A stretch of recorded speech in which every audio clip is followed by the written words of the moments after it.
আরও কিছু খবর নিয়ে এখন একটি ডেস্ক রিপোর্ট দেখুন। বিশ্ব মানবতার কবি কাজী নজরুল ইসলাম শীর্ষক আলোচনা সভা ও নজরুল সন্ধ্যা এবং বাংলাদেশ ফেডারেল সাংস্কৃতিক পরিষদ বাপে সাপ কবি কাজী নজরুল ইসলাম সম্মাননা 2025 দেওয়া হয়েছে রাজধানীতে। বিকেলে জাতীয় জাদুঘর মিলনায়তনে এতে প্রধান অতিথি ছিলেন শ্রম ও কর্মসংস্থান মন্ত্রণালয়ের সচিব AHM শফিকুজ্জামান।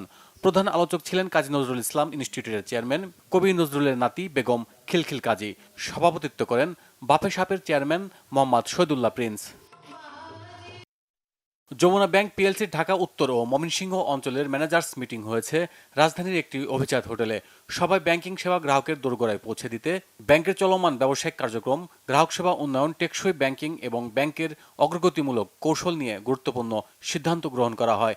এতে প্রধান অতিথি হিসেবে উপস্থিত ছিলেন যমুনা ব্যাংকের চেয়ারম্যান রবিন রাজন সাখাওয়াত। বিশেষ অতিথি ছিলেন ব্যাংকের পরিচালক আলহাজ নূর Mohammad.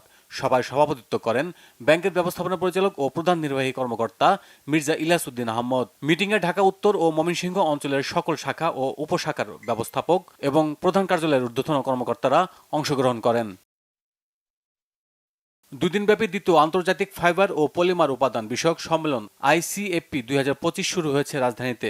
Society of fibre science Bangladesh সকালের সম্মেলনটির আয়োজন করে। ইন্টারন্যাশনাল স্ট্যান্ডার্ড ইউনিভার্সিটি ও বাংলাদেশ টেক্সটাইল বিশ্ববিদ্যালয় বুটেক্সের সহযোগিতায় তেজগাঁওয়ে বুটেক্স ক্যাম্পাসে এতে সভাপতিত্ব করেন সোসাইটি অব ফাইবার সায়েন্স বাংলাদেশের সভাপতি অধ্যাপক ডক্টর MA বারিক। উপস্থিত ছিলেন জাপান ফাইবার সোসাইটির সাবেক প্রেসিডেন্ট অধ্যাপক ডক্টর তাকেশি কিকুতানি, যুক্তরাষ্ট্রের ফাইবার সোসাইটির প্রেসিডেন্ট অধ্যাপক ক্যারেলিন এল শাওয়ার সহ Switzerland, Thailand, Singapore, Korea, Japan ও বাংলাদেশের গবেষক, শিক্ষাবিদ, শিল্প উদ্যোক্তা, নীতি নির্ধারক, শিক্ষক ও শিক্ষার্থীরা। Bangla vision news desk.